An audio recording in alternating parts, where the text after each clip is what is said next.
Pessoal, boa tarde. Sejam bem-vindas e bem-vindos. Muito obrigada pela presença.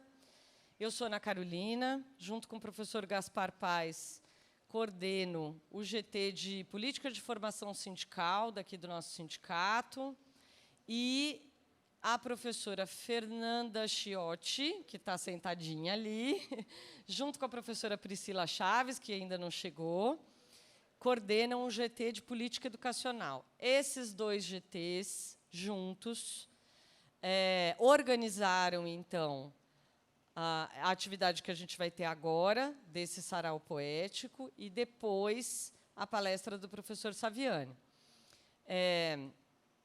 Eu vou agradecer novamente depois, mas quero agradecer à diretoria da ADUFES pela organização da atividade aqui. Luciano, que cuidou aqui do sarau com a gente. Luciana, que está chegando ali de fora, obrigada. Toda a diretoria, Alexandre, que está lá em cima. Quem mais chegou, que eu não estou vendo por aí? Da diretoria, eu só vi vocês três, por enquanto. Depois eu falo o nome de todo mundo. Eu acabei de falar seu nome. Tudo bem. Não era chamada.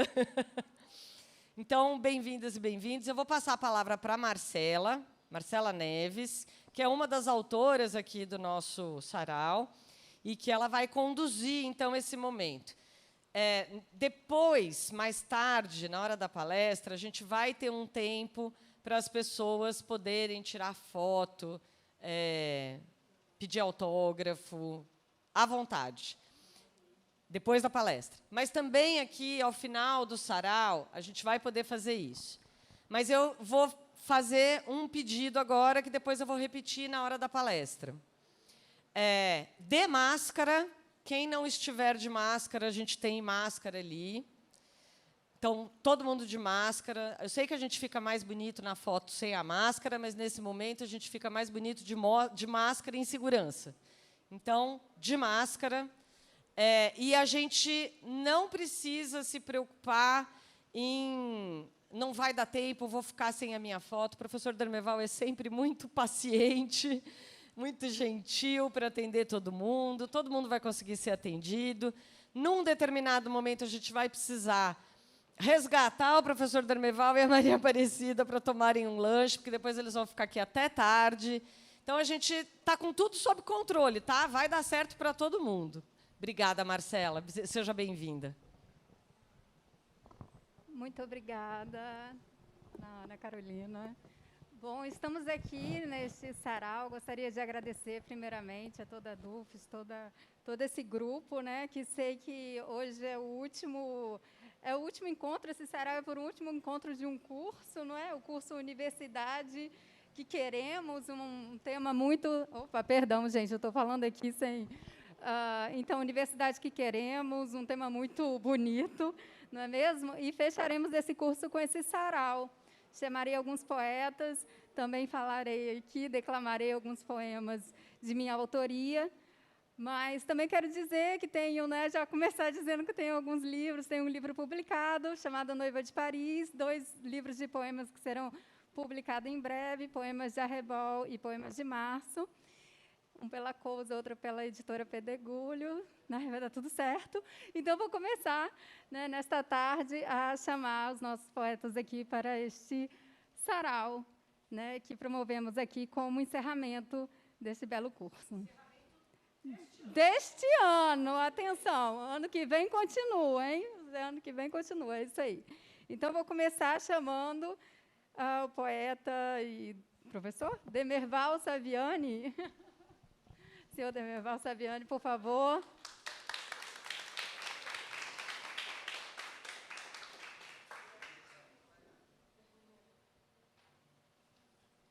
Muito obrigada. O senhor pode ficar de pé, ou se preferir, por causa do livro, se sentar ali também, não tem problema. Tanto faz. Mais um microfone, não sei se eu preciso. Esse aqui é um outro. Esse.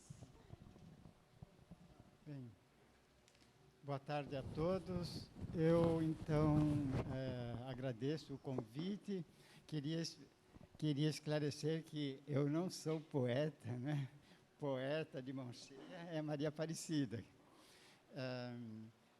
Eu vou apenas ler um trecho que a Ana Carolina, sempre atenta, né, detectou, né, de uma conferência que eu havia feito, e então eu vou fazer essa leitura, né, que envolve uma certa literatura, mas é basicamente de história, que foi feita na conferência de abertura da reunião da AMPED, né, que aconteceu em Goiânia, em 2013. Como o tema girava em torno do Sistema Nacional de Educação, eu fui convidado para fazer a conferência de abertura.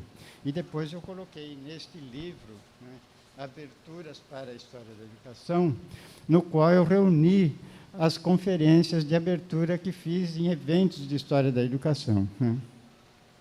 E, então, neste caso, como eu tratava do Sistema Nacional de Educação, que é algo que eu venho estudando desde minha tese de doutorado, em 71, né, e que o Brasil ainda não conseguiu implantar o seu, e por isso está atrasado em matéria de educação, né, então, eu faço a análise e depois coloco um tópico chamado Lições da Experiência, o caso italiano, né. Então, como não era possível eu examinar os vários casos de países que organizaram seu sistema de educação e, por isso, resolveram o problema do analfabetismo e desenvolveram a sua educação, eu, então, selecionei esse caso italiano, né, pela peculiaridade dele, pela sua semelhança com o nosso caso, né, e, então, é isso que eu vou ler agora. Tá? Então, após abordar o significado... Está dando para ouvir bem? Tá? Não está, não. Após abordar o significado da noção de sistema educacional, assim como o alcance histórico da implantação dos sistemas nacionais de ensino e, no caso do Brasil, as vicissitudes dessa questão e os problemas concernentes à participação popular, penso ser de interesse considerar como se deu a luta pela implantação do Sistema Nacional de Ensino em termos concretos, na experiência histórica. Na impossibilidade de analisar essa questão nos diferentes países que passaram por esta experiência, tomarei o caso da Itália. Como nós sabemos, até a metade do século XIX, o território que hoje corresponde à Itália era composto por diferentes reinos, alguns dos quais dominados por potências estrangeiras, em especial a França e a Áustria. Da luta pela unificação resultou, em 1861, a criação do Reino da Itália sob a liderança do Piemonte, que é uma região lá do norte da Itália, né? Região industrializada do norte da península, que tinha a cidade de Turim como capital. Em consequência, foi estendida a toda a Itália a Lei Casati, um extenso texto composto de 380 artigos que regulava o funcionamento da educação nos seus mais diferentes aspectos e que tinha sido aprovada no Piemonte em 1859. Essa lei tratava minuciosamente do ensino superior, né, dedicando vários títulos para o ensino superior, né. Agora, já no caso do ensino primário, né, era bem mais reduzida e, resumidamente, o colocava sob a responsabilidade das comunas, ou seja, dos municípios, né.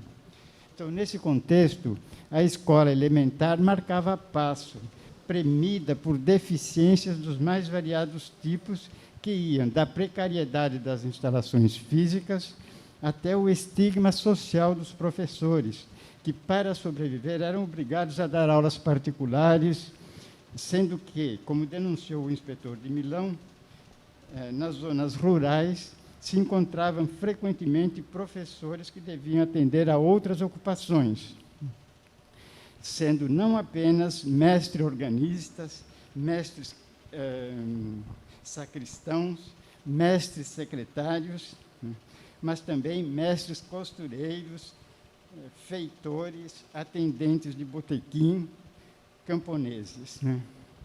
Além dessa condição profissional degradante, o magistério primário, em especial as professoras, ficava subordinado ao mandonismo local, sofrendo perseguições, sendo obrigada a operar como cabo eleitoral de políticos, especialmente dos prefeitos, que, inclusive, por vezes, tratavam as professoras como suas servidoras pessoais. Com esse tratamento dado à instrução popular, a Itália chegou ao final do século XIX com metade de sua população analfabeta, o que levou Ernesto Natan, um escritor lá italiano, a afirmar em 1906: em relação à nossa posição social, somos muito cultos e muito ignorantes. De um lado, atormentados pelo analfabetismo, de outro, pelo universitarismo. A Itália tinha criado várias universidades, mas ainda sofria com analfabetismo. Portanto, sua situação não era muito diferente daquela que nós vivíamos no Brasil. No entanto, ao longo do final do século XIX, desenvolveu-se uma intensa campanha por aquilo que eles chamavam de avocação do ensino primário ao Estado, ou seja, ao governo central, ao governo nacional.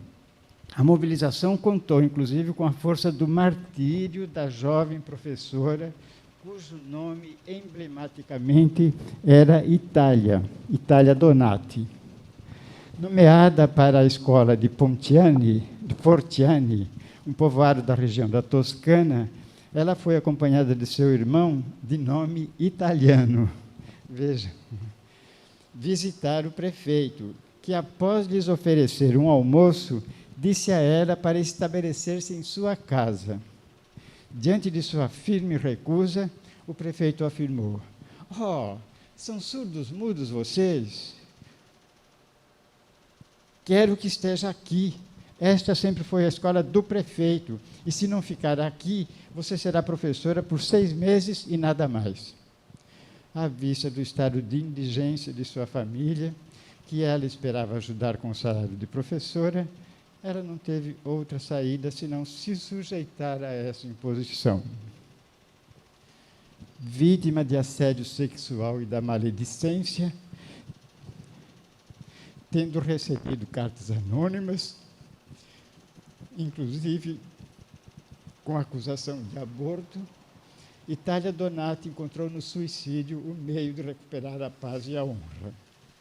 Tendo se afogado no reservatório de água junto ao moinho, os policiais que resgataram seu corpo encontraram no bolso do avental um porta-moedas, dentro do qual havia um bilhete com esta mensagem: "Seja o meu corpo deixado no tribunal para as oportunas sessões de visita médica que eu solicito, porque sou inocente da acusação a mim feita."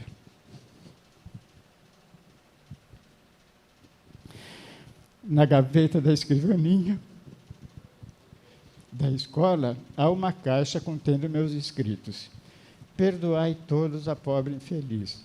1º de junho de 1886, Itália Donati, professora desventurada. Bem, vejam, ela queria submeter-se a exames para provar sua inocência, mas o Conselho Municipal de Ensino recusou-se a atendê-la, alegando que o Conselho já estava reconhecendo oficialmente sua inocência e, portanto, sua requisição resultaria supérflua. Em carta deixada para seu irmão italiano, ela reitera o pedido de que seu corpo seja submetido a exames, dizendo: "Não te apavores com minha morte, mas tranquiliza-te, pensando que com ela retorna a honra da nossa família. Sou vítima da difamação pública e não deixarei de ser perseguida senão com a morte."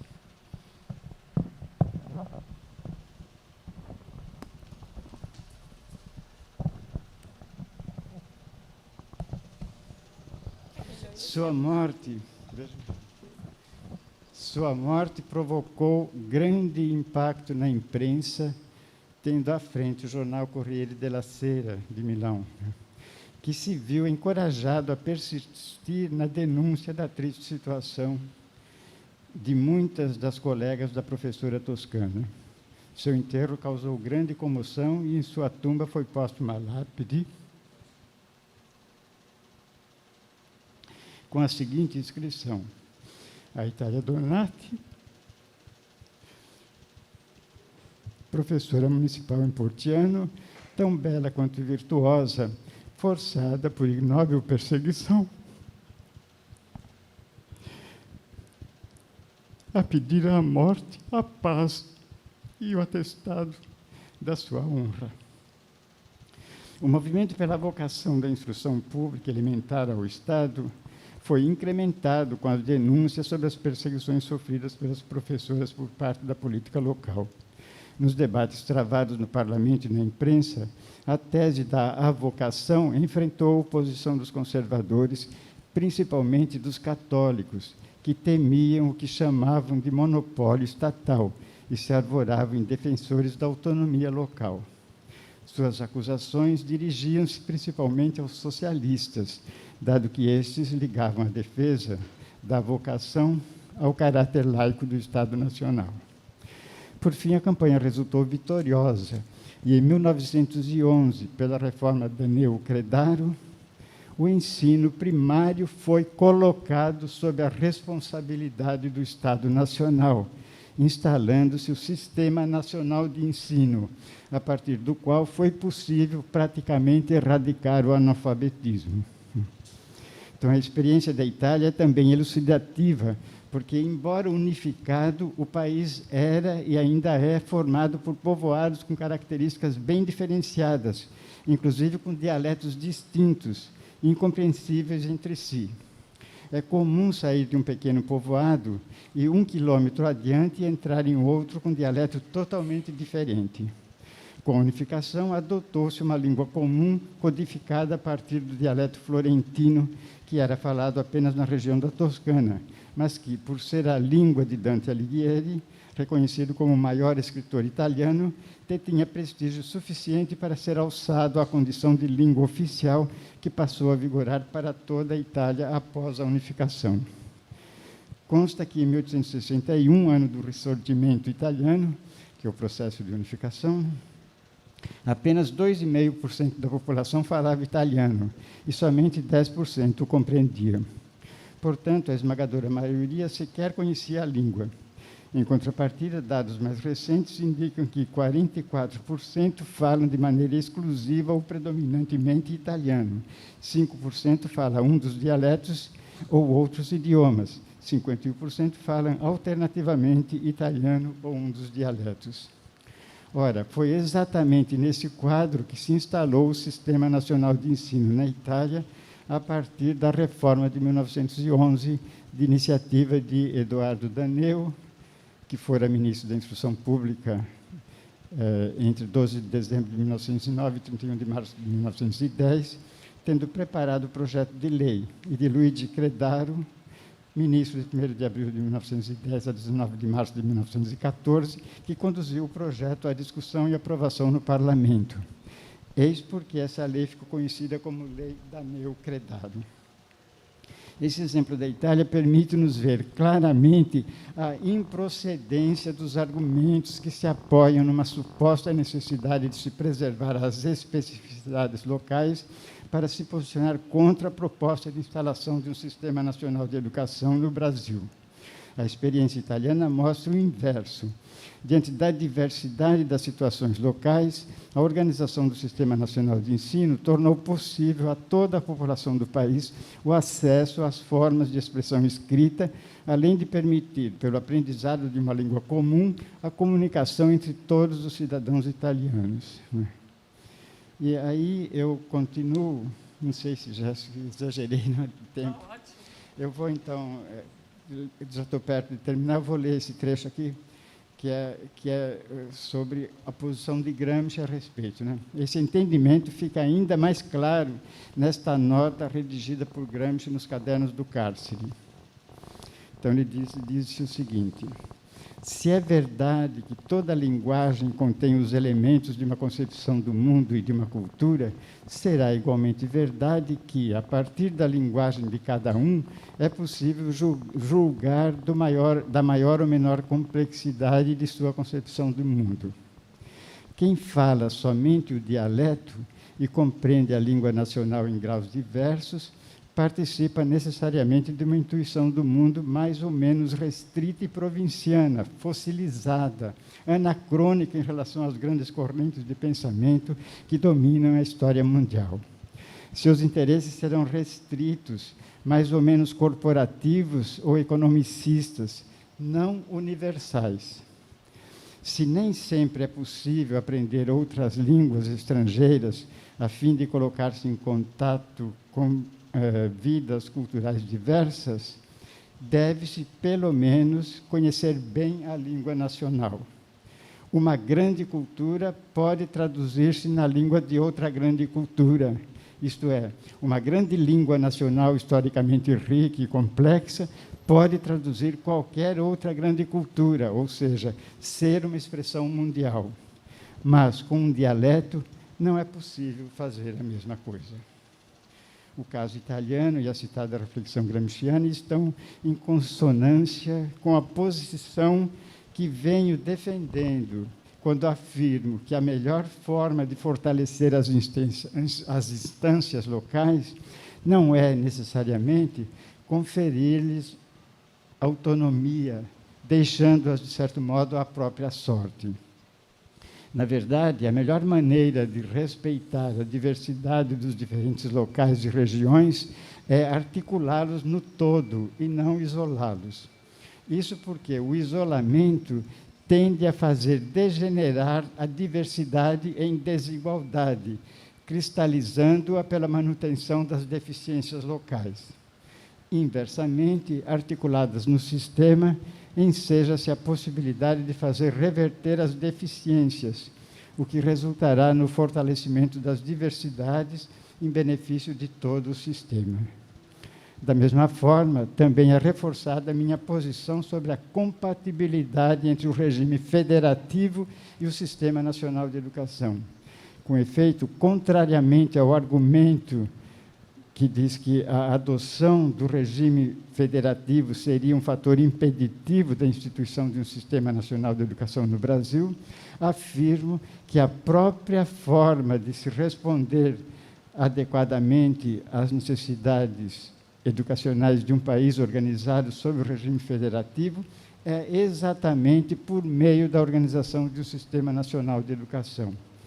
Isso porque, sendo a federação a unidade de vários estados que, preservando suas respectivas identidades, intencionalmente se articulam, tendo em vista assegurar interesses e necessidades comuns, a federação postula o sistema nacional, que, no campo da educação, representa a união intencional dos vários serviços educacionais que se desenvolvem no âmbito do território dos diversos entes federativos que compõem o Estado Federado Nacional. Então, depois eu tenho uma conclusão, que eu vou, então, relacionar tudo isso com o tema central da conferência, mas eu não vou ter tempo de ler também essa parte. Então, eu só concluo, né, dizendo que, infelizmente, até hoje não conseguimos implantar o sistema, né? Agora há até uma norma constitucional que define que deve ser instalado o sistema, né? Mas essa própria norma está mal posta, porque ela coloca o plano como instituidor, organizador do sistema, quando o plano deriva do sistema e não constitui o sistema, né? E, além disso, não vai para frente, né? Há o risco de ser proclamado e ser instituído e ser apenas um guarda-chuva, né, que reúne todos os outros sistemas que estão aí de forma desarticulada. Bom, então, temos caminhado até no sentido inverso, né? Quando os estados estavam organizando uma escola primária mais consistente, vem a norma de passar para os municípios. E agora você tem aí mais de 5.700 municípios, você teria 5.700 sistemas municipais de ensino, né? E com aquela variação toda que vai de alguns bem desenvolvidos, porque se situa em cidades com bastante potencial e com recursos econômicos, né? E grande parte, né, remediado, e outra grande parte com as maiores dificuldades de conseguir desenvolver uma educação satisfatória, porque não tem recursos e nem capacidade técnica de fazê-lo, né? Então, a saída seria, como aconteceu na Itália, o sistema nacional, né? Aliás, como aqui também nós fizemos com a saúde, né? O SUS, né, que é um sistema nacional, né, e que procura organizar as condições de atendimento para todos os municípios, desde as grandes cidades e das capitais até aqueles municípios de menor porte, né? Então, era isso.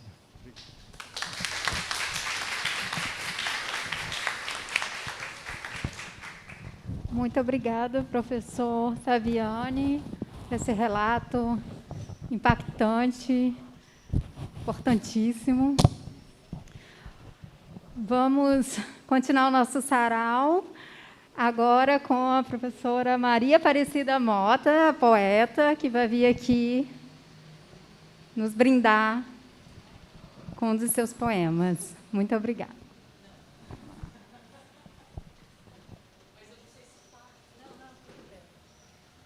Vou ver se me acerta.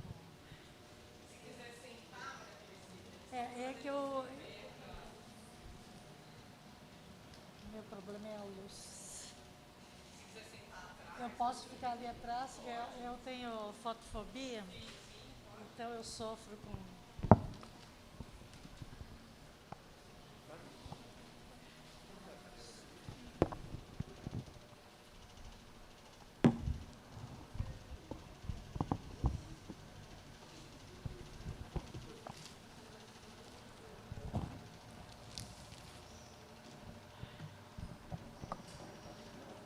boa tarde a todos, a todas.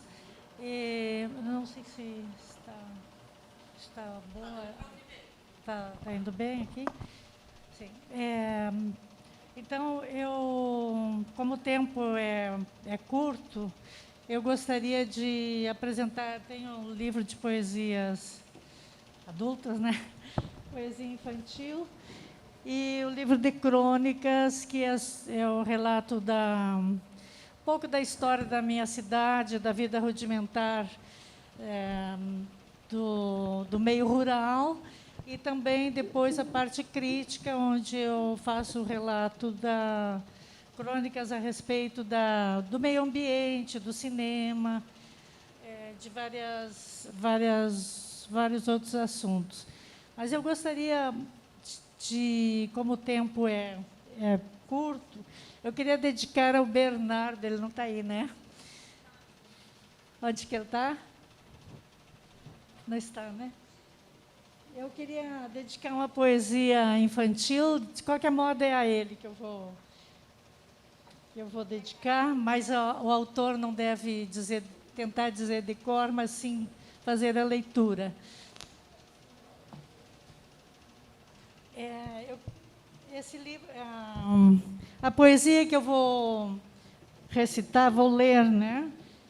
É O Sonho de Adara. Na verdade, a história entre estrelas e vagalumes, muitas vezes, se repetem, inclusive depois fiquei sabendo que até Machado de Assis fez uma bela poesia, O Círculo Vicioso, em relação a uma estrela e o vagalume, né? E aos astros. O sonho de Adara. Adara, cansada das noites do céu, quis ser flor.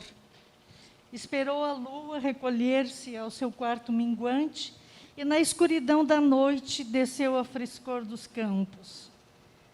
E sobre a relva descansou, luzente, à espera de um passante. E eis que do alto alguém avistou, fulgurante. Que linda flor! Ou será uma estrela?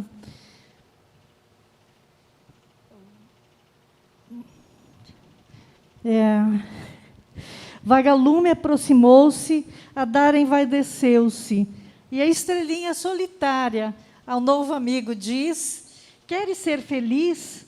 Passearás comigo pelo espaço e conhecerás minhas irmãs no firmamento. Pirilampo, comovido, segurou-se a uma das pontas da sua flor celeste e com ela formou mais uma estrela na constelação. Essa poesia eu tenho assim um carinho especial por ela, que na verdade Adara é o nome de uma das estrelas da constelação de Cão Menor. Então, esse encontro de Adara com o vagalume é aquela coisa. Adara quer descer ao campo porque já está cansada das noites do céu. E aí, né, ela pensa em ser flor. Só que Vagalume a encontra e segue com ela para o espaço para formar mais uma estrela na constelação. Então, essa poesia é dedicada ao Bernardo, que está aqui, e eu fiquei muito feliz de encontrá-lo, né? Então, seria essa poesia infantil. Agora, eu gostaria também de homenagear a questão, como tem o belo cartaz ali, em relação à consciência negra, como é que se diz? A nossa luta contra o racismo. Então, eu queria ler uma poesia que tem um pouco da minha história pessoal, porque, segundo meu pai, eu tenho laços de família que eu tenho sangue africano, né? Então, essa história sempre me deixou muito, muito impressionada e gosto muito de ser considerada assim. Então, a poesia que eu fiz é em relação realmente à minha pessoa e tendo meus ancestrais, possivelmente meus ancestrais, tendo origens no solo africano. Eu vou tentar ver se leio. Mãe África, os rios da África correm em minhas veias, a savana emaranhou-se meus cabelos, e do deserto vem esta voz que clama. No entanto, a neve nórdica pigmentou minha tez. Dividida sou, de opostos me faço, do frio a razão, do escarlate sol o coração. Pois sou branca de alma negra, pois sou branca de alma negra. É da África que me faço destino, suas águas, ventos e desertos, soprarem meu espírito, seus cânticos primordiais entre o clamor dos corações subjugados. Então, essa homenagem é exatamente ao povo afro, né? E possivelmente eu tenho alguma ligação de sangue com os povos afros, tá? Então, eu escrevi essa crônica, essa poesia, mais ou menos curta, mas dá uma certa noção do que teria sido a minha vida. Tá? Agora, eu acho que o tempo está curto, né? E eu acho que sim, e é um pouquinho curto, né, para cada um, mas Sim, são belíssimas, são né? várias, né? Mas se tiver alguma coisa a mais, Não, se quiser, fica à vontade, professor. Belíssimos poemas. A crônica vai ficar um pouco longa. Eu escrevi uma poesia também que eu acho que tem a ver com o momento atual, que foi exatamente por conta das queimadas da Amazônia e da quase destruição do Pantanal no ano passado. Essa poesia assim, é um pouco infantil, um pouco adulta, mas eu acho que remete muito à vida dos brasileiros. Na palma da mão, o jogo da consciência. Abra a palma de sua mão e pergunte: cadê a mata que estava aqui? o fogo queimou. Cadê o fogo? A água não apagou. Cadê a água? A boiada passou, o pasto queimou, a água secou e o boi não bebeu. Cadê os pássaros e os ninhos? Cadê os bichos? O fogo queimou. Patas queimadas, asas e rabinhos tão chamuscados, tão doloridos, ai, pântanos perdidos. Por onde estarão os bichos fugidos, perdidos entre os braseiros? Quem achará os bichos e os bichinhos? Dos passarinhos queimaram-se os ninhos, ovos, filhotinhos. E cadê o homem? O homem queimou o mundo, queimou as matas, queimou tudo, expulsou inocentes e fugiu. E o que restou? Eis aí, apenas o homem solitário e a natureza morta. Abra sua mão e recomece outra vez, contando nos dedos, dando voz à consciência, repetindo as palavras: cadê? Cadê? Repetindo tudo, questionando agora para não errar de novo. Maravilhoso. Muito obrigada. Vamos continuar. Maravilhosos poemas. Muito obrigada. O microfone fica ali também. Bom, agora parece que na lista chegou minha vez já. Eu vou mostrar primeiramente, esse aqui é meu romance, então, é A Noiva de Paris, que fala muito dessa questão da linguagem, como o professor falou. E, além disso, né, esse intercâmbio cultural, na verdade, o cenário é Paris, mas são várias histórias, inclusive de brasileiros, de argelinos, de vários povos que ali se encontram, justamente nesse centro cultural, né, que é Paris, tão conhecido. Morei lá durante 5 anos, fui fazer o meu mestrado em Direito. Eu sou advogada, Direito Público, na Universidade de Paris II. Então, pude perceber muito dessa confluência cultural e trouxe, justamente, né, levei essas impressões para esse livro, esse romance. Então, ele pode ser adquirido comigo ou pela editora Pedregulho, que é www.editorapedregulho.com.br. Mas, então, eu trouxe aqui alguns poemas.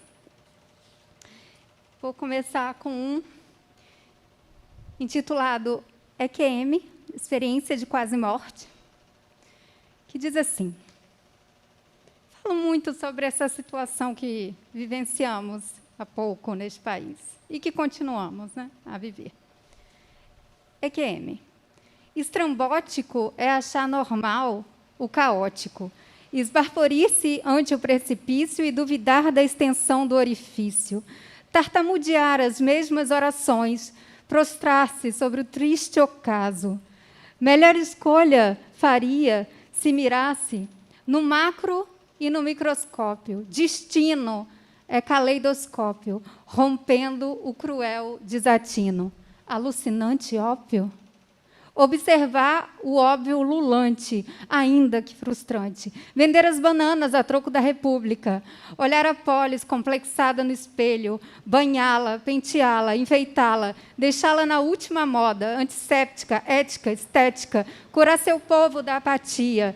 Livrá-lo das escaras, da agonia. Suturar o desmantelo. Cobrir o escalpelo. Instrumentalizar a cirurgia. Escorrer a bile e regenerar o coração. Retomar o seu impulso elétrico, voltar da experiência de quase morte, sair desse estado apoplético, fazer pulsar o sangue vermelho nas veias cansadas desta nação.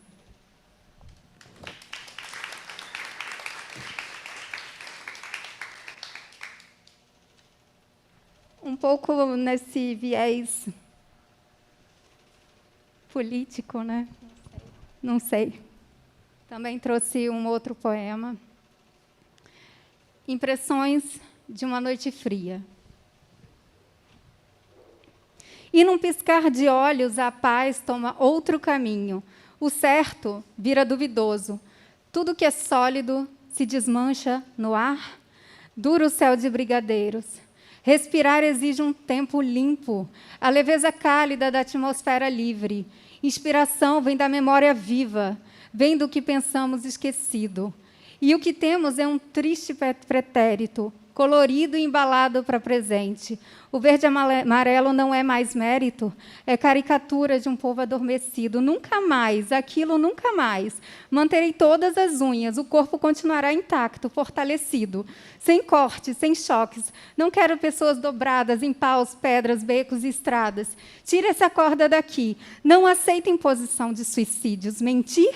Sim, é preciso mentir. As línguas praguejando contra ofídios. Diante do terror, mentiras salvam vidas. Não tenho família, Senhor, nem mulher, nem filhos. Só trabalho honesto, sem subsídios. Não conheço o companheiro Torquato. De que movimento está falando? Enganar para não morrer. Não quero cano de escape em orifício. Não quero ser reconhecida pelos dentes. Viver é repetir o mesmo ofício, de manter o coração batida amena, sair do abismo, fugir do precipício, buscar outra história, uma outra cena. Seguir é sempre desviar do estrupício, pesadelo que o passado já condena, virar a página da tortura indecente e mirar a liberdade que acena um rumo de um futuro transcendente. Obrigada. Bom, e aí, para fechar, a gente não vai de muito político, não. Vou colocar um mais... Aqui também é, né? A gente coloca tudo, a gente espalha papel. Vamos ver colocar aqui.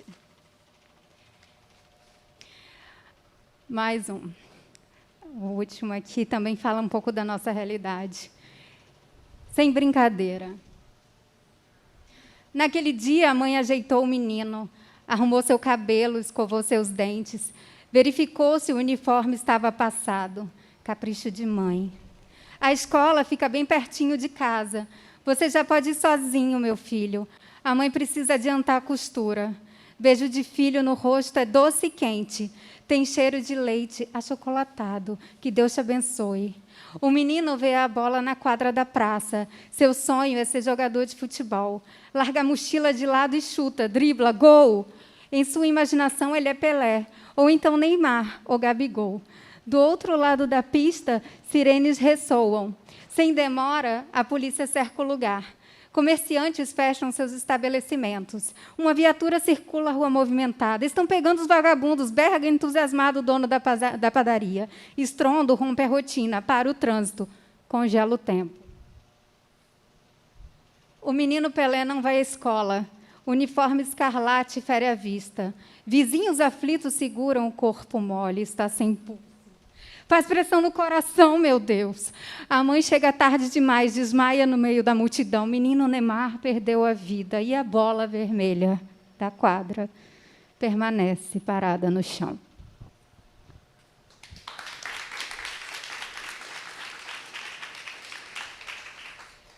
Obrigada. Continuando aqui a nossa lista.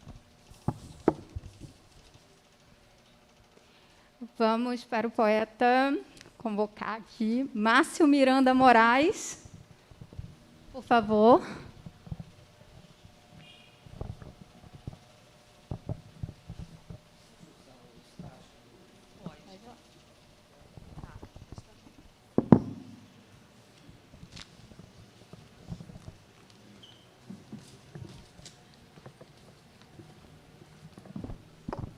Oi. Gente, boa tarde. Tá legal o som aí? Eu vou pedir licença para retirar, porque meus óculos também embaçam e eu fico nervoso.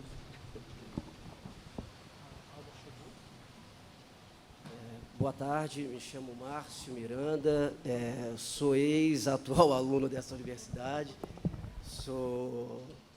Ok.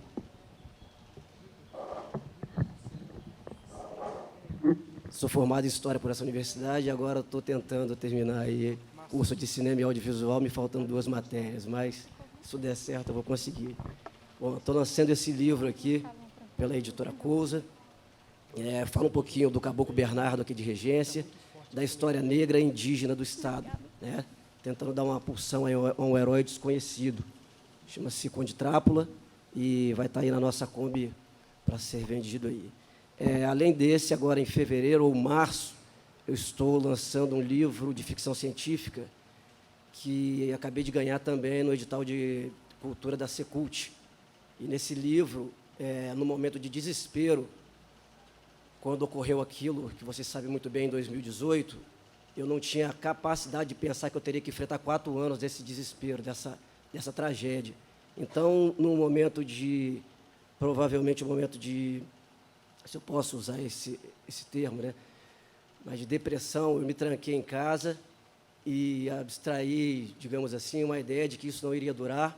Então, eu fiz uma ficção científica em 3 semanas, com quase 200 páginas, em que eu botava fim ao governo dessa monstruosidade que estava aí. E eu sabia 2 coisas na vida, que eu tinha que acabar com eles na literatura, e consegui. Acabei ficando em primeiro lugar agora na Secult, para lançar esse livro, e agora terminamos de conseguir também acabar com ele politicamente e na realidade. E fico muito feliz de estar aqui num momento como esse, para poder falar um pouco das minhas obras, e com o coração e o corpo mais leve. Peço um pouco de desculpa, eu sou meio nervoso, público, devo dar uma tremida, uma engasgada aqui, mas dentro desse quadro político que a gente está tentando restabelecer, fico muito feliz. Obrigado aí a Dufes, todos vocês.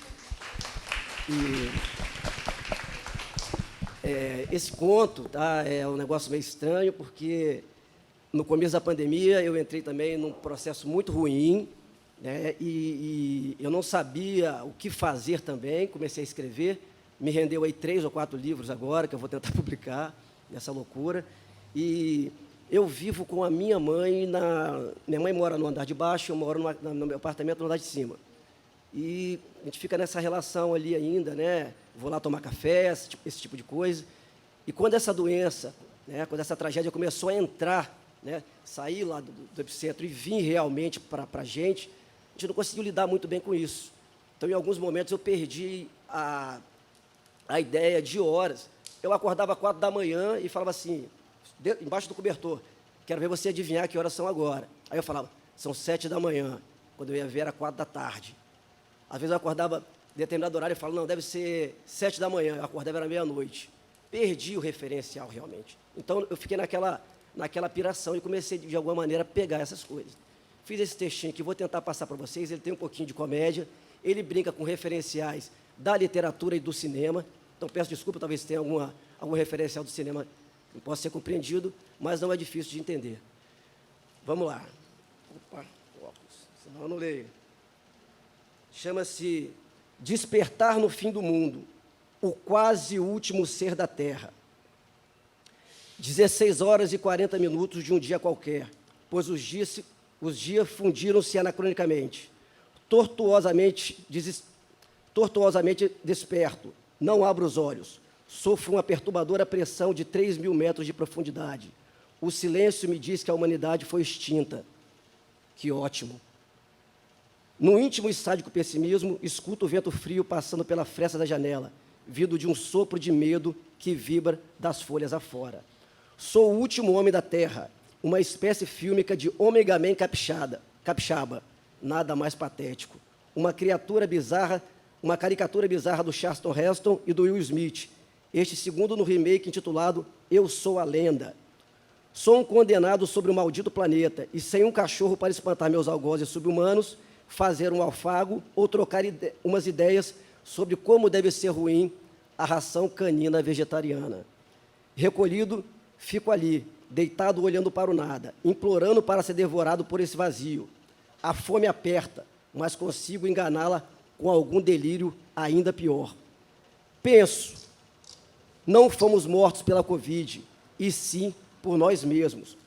O vírus só diversificou as formas e as armas de abate, assim como dimensionou o tamanho e a arquitetura do abatedouro. Vontade de tomar café e comer aquele pão com coco ralado por cima. Todavia, essa iguaria é coisa do passado. Agora só me resta caçar escassas conservas enlatadas escondidas por aí. Tem um livro que roubei numa biblioteca em chamas ali na rua Fahrenheit 451. Vou tentar enganar o desespero com ele. Talvez não funcione. Chama-se 100 anos de solidão. Não julgo pela capa, mas o título parece só cavar mais um palmo nessa cova que insiste em não me engolir. Sinto que fui rejeitado pela Mãe Terra. tragicamente escolhido para registrar em minhas memórias a triste solidão de ser o último animal do planeta. Um registro gerado por mim e apenas para mim, um arquivo único e morto. Algo como uma sentença divina condenando-me a carregar todos os pecados do mundo em minha perturbada memória. E pior, somente para mim mesmo, sem poder compartilhar com ninguém. Eram como batidas condenatórias de martelo dos velhos e viciados tribunais. Uma martelada a desfacelar a condição humana a pó. Pó preto, entendem? Olho para o teto e sinto saudade das formigas que perambulavam por ali. Nunca percebi, mas aquele lance das formigas caminhar era o presságio de tudo o que estaria por vir. Diziam que em um possível apocalipse só sobrariam as baratas. Entretanto, metamorfosicamente, até as baratas se foram. Que me perdoe, Kafka, se foram. Penso em tomar banho e tentar reanimar o espírito com a oxidada água do poço. Fico imaginando em minha solitária cabeça se gostaria da volta à normalidade, do retorno da humanidade, por aí, a solta, se corroendo. Mas meu ego, que é ainda pior do que o vírus que extinguiu a todos, sempre sussurra em meus ouvidos. Não valeria a pena, não cometa esse erro, deixe-os ficarem onde estão, inexistindo na imaterialidade. Dizem que meu ego acorda mais egoísta que eu, e não hesita em reclamar. Na verdade, não vale a pena trazer ninguém de volta, está ótimo assim como está. E agradeço por estar aqui. Daí eu penso, que ego egoísta, filho de um puto miserável, agradecer a quem? Só se for a ele mesmo, pois todos se foram. Ou seja, só restou eu e esse ego maldito. Não me deixaram sequer uma taça de cicuta, mas, para sacanear-me, presentearam-me com infinitos potes de mel. E, ao que me parece, o mel, podem ficar armazenados por milhares de anos em boas condições. Entretanto, esse lance de milhares de anos por aqui não passa pela minha cabeça. Está totalmente fora dos meus solitários e efêmeros planos. Logo começa a ouvir um barulhinho bem longe, algo difícil de sintonizar, parece música. Decifro os complexos códigos dessa estranha e melódica mensagem e passo a saber que trata-se de Odair José, o Bob Dylan da Central do Brasil, o terror das empregadas, sendo tocado em um radinho de pilha no andar de baixo e apreciado pela minha querida mãe, que a essa hora, no meio dessa hecatombe, já está com a cerveja aberta e com alguns torresminhos fritos. É real, tá? Olho para o quarto revirado e abandono temporariamente o envolvente pesadelo de fim de mundo. Deixo o banho de lado, visto a cueca ao contrário. Foda-se. Calço minhas encardidas sandálias e desço. Vagarosamente adentro a cozinha e a vejo de costas coando café. E ela logo diz: "Tá sabendo?" Retruco: "Não, diz aí, mãe, qual é a nova?" Consternada, ela responde: "Morreu a primeira pessoa aqui no bairro com essa doença dos infernos." Observo com atenção, fica em silêncio. Rapidamente vejo a expressão de choro e sinto em sua voz trêmula uma grande preocupação com a família e com o mundo. Se segura, prende o choro e o desespero. Nada pode fazer, nem sequer bater as pernas por aí com seus 70 e tantos anos, ou ajudar alguém. Ela sempre foi fã de um velório, mas percebi que nos últimos tempos não está mais curtindo essa onda. Eu acho que é pirraça de adolescente da terceira idade. Tentamos ser enérgicos para que as lágrimas não venham. Não sei se de minha parte ou dela. Daí foi só travar a garganta e derramar silenciosamente o caminhão de pedras na consciência. Como dói, gente. Então eu digo: calma, mãe, essa maldição uma hora vai acabar. Ficamos em silêncio e Odair José segue cantando a música da pílula. Ela morde um torresmo e mastiga fazendo barulho. Dá um gole na cerveja gelada para o torresmo descer nas cansadas barreiras da garganta com mais tranquilidade. Fico silenciosamente observando-a. Enquanto isso, balanço como um rodamuinho o diabético café bastante açucarado que ela não perde o costume de fazer, em meio ao visual amargo do líquido negro que rodopia esfumaçante na xícara, sopro e sinto o leve cheiro doce da esperança. Obrigado, gente. Incrível. Sobrevivemos. Sobrevivemos. Isso aqui fica isso para as pessoas que nós perdemos, familiares e amigos. Valeu, galera. Obrigado. Obrigada, Márcio. Incrível. Bom, agora aqui na lista vamos chamar a professora Alba Valéria Inácio, poeta, vem aqui com a gente nos brindar poemas.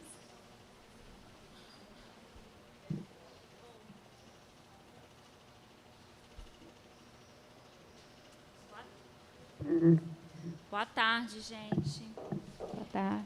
Vou me fazer valer aqui do Márcio, né, de ficar sem a máscara e ficar um pouquinho atrás. Assim como o Márcio, primeiro, eu não tenho condição de ler nada depois desse texto. Então, muito obrigada. Estava rindo, estava pensando na barata, fiquei imaginando toda a sequência. Maravilhoso. Obrigada. E o Márcio formou comigo na UFES. A gente fez história juntos, mas eu era uma menina. Ele não, ele sempre foi essa pessoa que vocês estão vendo aí. Assim, eu era uma menina no quesito maturidade e idade. Ele era um menino com uma maturidade que é essa que vocês estão vendo. Então, obrigada. Essa é a primeira vez que eu vou participar de alguma coisa assim. O primeiro texto que eu tive publicado foi com a editora Cousa, numa autologia que o Saulo fez, reunindo várias pessoas no meio da pandemia, né, com todas as coisas que todo mundo estava guardando dentro de si. Então, eu sempre escrevi para mim, e depois disso, dessa experiência, eu tive coragem de escrever para outras pessoas lerem. Então, o meu livro vai ser publicado agora, no lançamento, dia 10 de dezembro. Vocês estão convidados lá em Vila Velha. Então, eu separei um desses textinhos. Esse texto que eu li lá para a editora, nessa autologia, que ele chamou de autologia justamente por causa da Kombi, eu falei muito sobre o meu pai. Tinha uma ligação muito forte com como foi o convite, como que o Saulo falou comigo, e eu escrevi sobre isso. Agora, o texto que eu vou ler é para o meu sogro.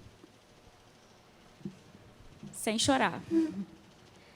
Para o meu sogro José Inácio. Eu brigo com o meu sogro. Falo que ele deveria ter feito assim ou assado com meu marido. Sim, ouso falar como ele deveria ter sido educado. Explico que estou insatisfeita com a minha espiritualidade, que me perdi nos meus sentimentos complexos e nada tenho produzido com meus instintos e leituras. Brigo para me queixar quando entendo que determinada ação deveria ter sido feita dessa ou daquela forma. Ok, meu sogro faleceu em 2019 e não tem sossego comigo. Ele abriu a porta do além e amedrontou os demais velhos com a finitude da vida.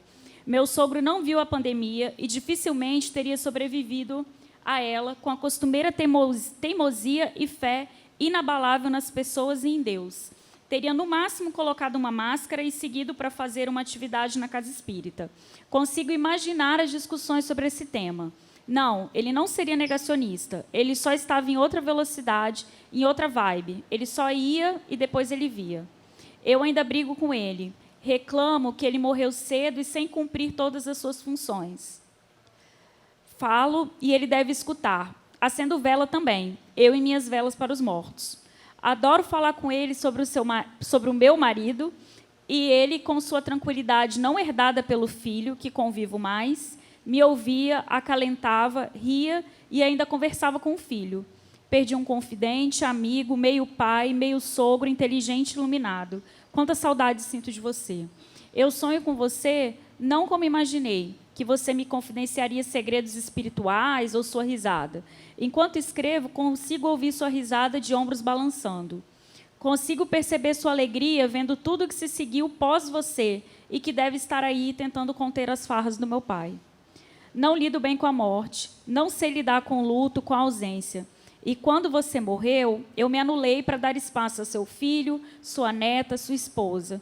Pouco me permiti sofrer ou chorar. Me apeguei ao humor que normalmente uso como blindagem. Minhas lágrimas para o meu pai tinham você. Muitas conversas sobre o meu pai, você estava lá. Não aceito que em 3 anos tantas coisas tenham mudado. 2 viúvas surgiram, tantos netos sem avô. E aceito menos ainda que tenha perdido meu companheiro de varanda. O sogro que insistiu horrores para eu comer mais um, como se eu precisasse de incentivo, que me deu uma bolsa com correntes barulhentas, uma bolsa jeans com meu nome bordado, um blazer de onça porque era minha cara, um sogro que me percebia, que me cuidava e que me amava. Você sabe que seu filho caçula está complexo nessa saudade, e no seu tempo vai aparecer, só no sonho, porque ele tem medo. Pelo amor de Deus, não infarte meu marido. E acalentar o coração dele. Você está aqui na minha geladeira, junto com meu pai, seu Dório, sogro do meu irmão, e Tânia, mãe da minha amiga Samira. E seu filho diz que mais parece um cemitério. Mas sigo firme com você na frente do congelador, para eu te olhar todos os dias, não esquecer do seu cabelo de Cid Moreira e sua voz grave. Não esquecer o quanto sou grata por tanto que nós 2 sabemos que temos. E também já te pedi perdão por não ser quem você esperava, faz parte. Vá ajudando a fazer meus lados aí no céu e que ele seja como você acreditava, com estudo e aprendizagem, acolhimento e amor. Vamos nos encontrar de novo, sem pressa. E se tiver que matar a saudade, que seja primeiro do seu filho e não de mim. Amo você para sempre. É isso. Obrigada. Muito lindo. Muito obrigada, Alma. Vamos aqui prosseguir o sarau e chamo agora o mestre Lino Machado, por favor.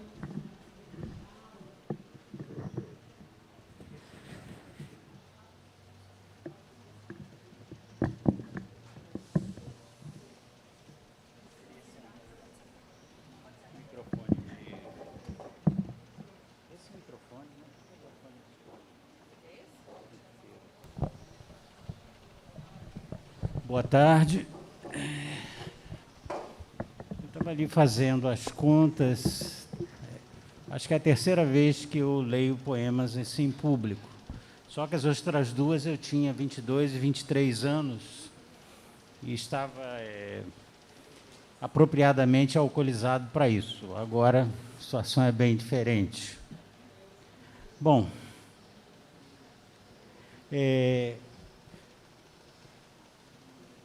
para esse poema aqui, eu gostaria de pedir um favor a vocês, que vocês imaginassem que o poema é irradiado de um satélite, desses satélites artificiais que circulam o planeta. Tem mais de 6.000, pesquisei, tem mais de 6.000, fosse um desses. Não do Elon Musk, mas um satélite qualquer, seja um satélite russo, chinês, brasileiro que existe, americano, etc. Então, vamos lá. Era uma vez uma nação em que a noção de mentira, com força, com fúria eletrônica, se afirmou, em que a verdade mais forte sofreu diária falsificação digital, sendo ali o dia chamado noite e a noite chamada dia, entre mais confusões, distorções propositais. Era uma vez um país onde o verbo ser deixou de estar sadiamente na ordem do dia, porque uns poucos dedos começaram a comandar as cabeças de milhões com os dados falsos que eles mexiam e remexiam. Era uma vez uma geografia na qual o melhor passou quase a não ter vez, e o pior se agigantou aos olhos do mundo espantado, daqui, de Paris, de Pequim, de todos os P's, de tudo mais que repercutisse no ABC planetário, visto do espaço sideral. Era uma vez um território, por pouco não sumindo, do hemisfério sul, do mesmo hemisfério que, aliás, chegou perto de igualmente desaparecer, evaporar, num planeta que se desarredondou, embora ainda não por completo, ó Deus do céu e dos nossos mais de 6.000 satélites artificiais. Era uma vez um país que ficou bem mais feroz do que em outras eras foi. Faz tempo, bandos pegaram a sua bandeira e das cores dela fizeram um símbolo dos seus próprios egos, carregados ruas afora. Mas, porém, contudo, todavia, era uma vez uma nação com os pés no caos, farta de sofrer tanta fúria, que mergulhou de cabeça num oceano de urnas e, depois delas emergiu, começou a subir, a vir para a superfície de novo, ainda que com seres nas suas costas larguíssimas, negando o que eles mesmos, seres pensantes, são, não vacinados contra mentiras, vendo fraude até no nascer fulgurante do sol, se preciso, duvidando que também existam anoiteceres, se preciso, afirmando que não nasceram jamais. Sim, desta vez um país que penosamente continua a subir, a subir, a subir, com muito peso nos ombros, saindo de urnas mais parecendo fornalhas de pesadelos, do que saídas tranquilas, vias normais, merecidas. Não fica na Lua este lugar, não em Vênus, não em Marte ou Júpiter, esta geografia escaldante cor de brasa, que agora, com pedras na boca, nos pergunta: afinal, por que tantas feridas, filhos e filhas? Por que tamanhos hematomas fizeram em mim diariamente durante anos? Por que tentaram me arrancar os olhos diante dos olhos de outras geografias? Ainda é uma vez uma pátria mal amada assim.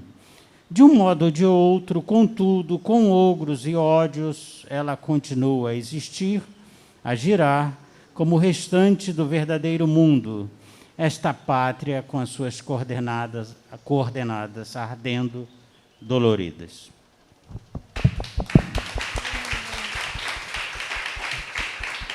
Muito obrigada.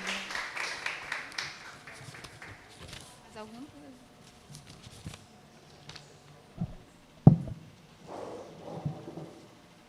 Muito obrigada, professor Lino Machado.